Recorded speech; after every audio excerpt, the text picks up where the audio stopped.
Today I want to talk about the number one silent killer of people of all ages, particularly kind of middle-aged people, but it can be as young as people in their 20s. I actually lost someone to this when I was in my 20s, in their 30s and 40s, 50s.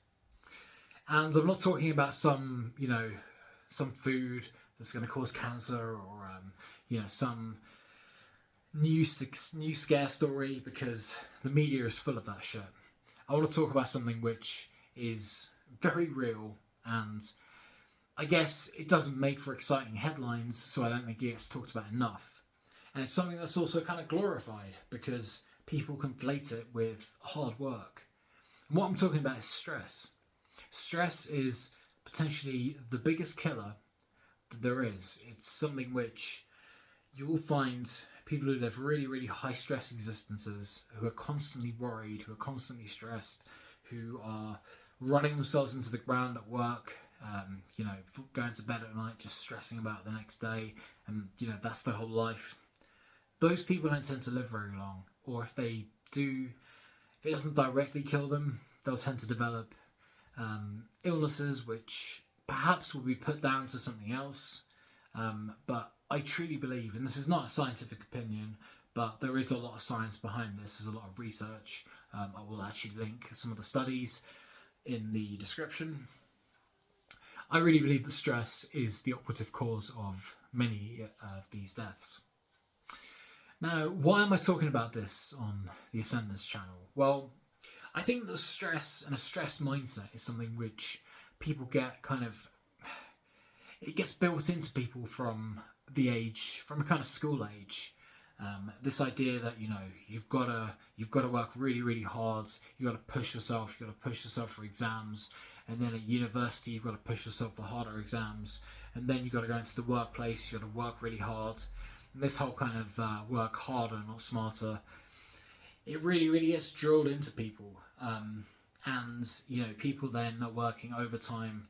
There's a whole culture in many corporate jobs, for example, where it's a good thing to be the first person in and the last person out. And don't get me wrong, I'm not saying that people shouldn't work hard. They absolutely should. I mean, to achieve anything in life, you've got to work hard. And if you've never experienced stress, then you're probably not working hard enough. But we shouldn't be living in perpetual states of stress. So I want to share with you, and now I'm moving from not being an expert in terms of science to more of a position of expertise in terms of coaching. I want to share with you something I do every day and some practices that you can do so that no matter what you're doing, whether you're working 14-hour shifts to put bread on the table because you're struggling with the cost of living, or if you're working in some high-flying corporate job where you're the first to enter the office and the last to leave, or if you're doing something completely different, or if you're at home trying to raise a family and you're stressed about the kids. It's not about necessarily changing what you're doing. If you're a student, you should be studying really hard. But it's about shifting certain things. It's about reframing certain things. So here are a few strategies that you can use to manage stress. Number one, keep connected to your purpose. So many people are doing something and they've forgotten really their true purpose of what they're doing. And they become kind of out of alignment with it. So let's say you're doing a job that, pays you reasonably well, and you've got a partner at home that you've got a family at home that maybe you're helping support.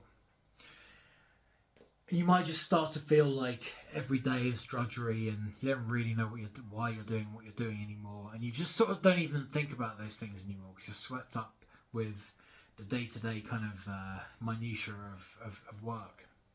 Well, one thing I recommend is to do some kind of practice every morning. It could be every morning, it could be every evening, where you just sit with your own thoughts, or you, in the case of what I do, you do some sort of moving practice like a qigong, where you just kind of reset and you think about why you're doing what you're doing and what you want to achieve that day, and who you care about, who you're doing, who what's the reason you're doing what you're doing, who are you trying to who depends on you, who are you looking out for. Now, once you do that, once you connect what you're actually doing, say your work, to, for example, your kids, the fact that you're making money to support your kids, and you think about your kids, and you think about your kids growing up, and that you're a mum or a dad who's there for them. You think about yourself and your own development. You think about where you're going to be in a few years and what your goals and aims are at that job. And you just spend some time connecting to this. You're going to go into work that day with a bit of a different mindset. And it's not that there's going to be no stress hitting you. Of course, you could be stressed. But I guarantee it will make a difference. The second thing I'm going to recommend is connecting to the breath. So there's this thing I would say that we can't, well, I would say, this comes from yoga philosophy. We can't control, our minds can't control our body, but our body can control our minds to an extent. And what I mean by that is, try breathing really deeply and feeling anxious. It's almost impossible. So try breathing, say 8 in, 8 out. So I'm going to sort of demonstrate and look really silly here, but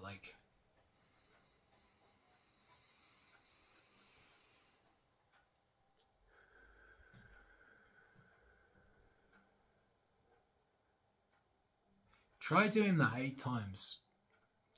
You will not be able to feel anxious. It will not change anything going on, but your stress level will come massively down. And that is something you can do alongside connecting to your purpose, or just as something that you do, say, I don't know, perhaps you just go and find somewhere quiet and you do that 2 or 3 times a day. I guarantee that your stress levels will decrease.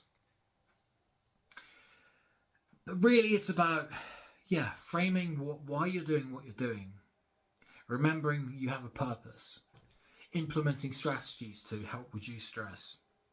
And if you're doing something which really you find, even after doing those, when you try and connect to your purpose, you realise, God, actually my purpose, I don't really want to be doing this. I'm doing this for all the wrong reasons. I'm doing this maybe because it's what my parents told me I should do when I was younger.